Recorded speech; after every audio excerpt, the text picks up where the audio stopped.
بھی آتے ہیں تو سوچتے ہیں منتری صاحب کی دعوت ہو جائے، سنتری صاحب کی دعوت ہو جائے، نیتا جی کی دعوت ہو جائے، پدادھیکاری کی دعوت ہو جائے۔ مولویوں کو غریبوں کو کون پوچھتا ہے؟ اگر اللہ تجھے دے نا تو سب سے پہلے مسجد کے امام کی دعوت کر، اس سے دعا کا نذرانہ دے، وہ دعا کرے گا، خدا کی قسم تیری دولت میں اللہ برکت کرے گا۔ اگر ہمارے ہاں تو ہوتا کیا ہے کہ جب 4 پیسے آئے تو بھئی ان کی دعوت کریں گے، ان کی دعوت کریں گے۔ ہمارے علاقے میں تو ایک نیتا الیکشن لڑا تو اسے پیسوں سے تول لیتے لوگ، پیسوں سے تولتے ہیں، پیسوں سے تول لیتے ہیں۔ کسی مسجد کے امام کو بھی توڑا تم نے پیسے سے؟ پیسہ تو دور کی بات، اس غریب کی دھڑی دینے تیار نہیں، پیسہ تو دور کی بات ہے، اس کی جو دھڑی ہے وہ تک دینے تیار نہیں۔ ابھی لاک ڈاؤن لگا تھا، لاک ڈاؤن ابھی لگا تھا، کتنی جگہ ایسا ہوا کہ اماموں کی تنخواہیں نہ دی۔ کئی جگہ تو مجھے بلایا اماموں نے، حضرت بتائیے یہ تنخواہ نہیں دے رہے۔ میں نے پوچھا صدر صاحب، متولی صاحب، سیکریٹری صاحب کیوں نہیں دے رہے؟ کہہ رہے حضرت لوگ یہ کہہ رہے ہیں جب نماز ہی نہ پڑھی تو تنخواہ کس بات کی؟ بتاؤ مجھے میرے بھائیوں، آج ہم کہاں پہنچ گئے ہیں؟ پھر ہم کہتے ہیں کہ یار بڑے ذلیل ہو گئے، ہم رسوا ہو گئے۔ جس قوم نے اپنے امام کی خدمت نہ کی، اس کی عزت نہ کی، اس قوم کی عزت کون کرے گا؟ جس کا سردار خوشحال نہیں، اس کی رعایا خوشحال نہیں۔ بیوی سے کہا اگر کچھ حالات بہتر ہوں تو میں اپنے استاد ملا احمد جیون کی دعوت کرنا چاہتا ہوں۔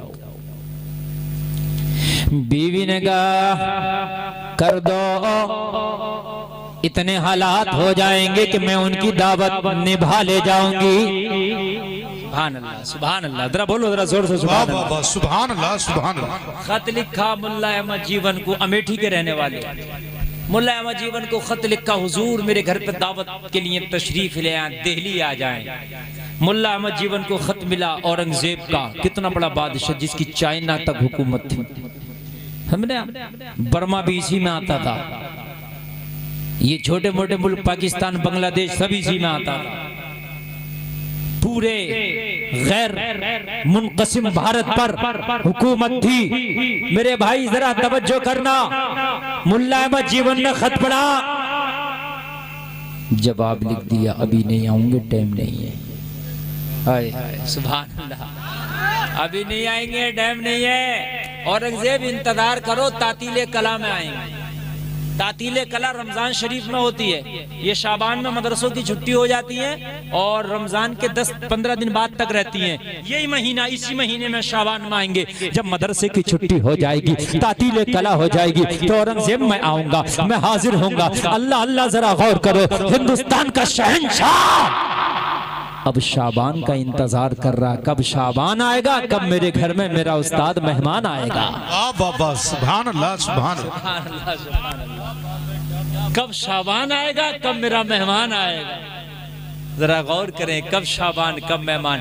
ادھر تعطیل کلا ہوئی، چھٹی ہو گئی مدرسوں کی۔ ملا احمد جیون چھٹی لینے کے بعد میں اب چل دیے دہلی، سفر کر کے دہلی پہنچے۔ بادشاہ اورنگزیب کے مہمان بنے ہیں۔ لوگوں ذرا غور کرو، جب مہمان بنے، کھانے کی نوبت آئی، دسترخوان لگا ہوا ہے، جس کی دعوت کے لیے بادشاہ نے مہینوں انتظار کیا تھا، جس کی دعوت کے لیے بادشاہ نے بڑی بے صبری سے انتظار کیا تھا، آج وہ مہمان آیا ہے۔ اگر تمہارے گھر پہ اتنا بڑا مہمان آ جائے تو پتہ نہیں تم بازار اور مارکیٹ کی کوئی چیز چھوڑو گے نہیں، جو لا کر کے رکھ نہیں دو گے۔ ملا احمد جیون جب بادشاہ کے دسترخوان پہ بیٹھا ہے، کھانے کے لیے سرکہ ہے اور مسور کی دال کا پانی ہے، بس اس کے علاوہ اور کچھ نہیں۔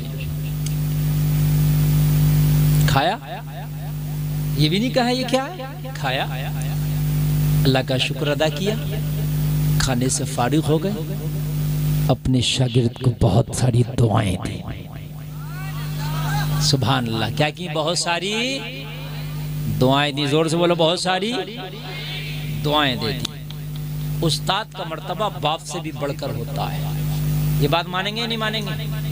باپ سے بڑھ کر استاد کا مرتبہ، اس لیے کہ باپ نے بیٹے کو پالا، پتھر بنایا، استاد نے تراش کے اسے ہیرا بنایا۔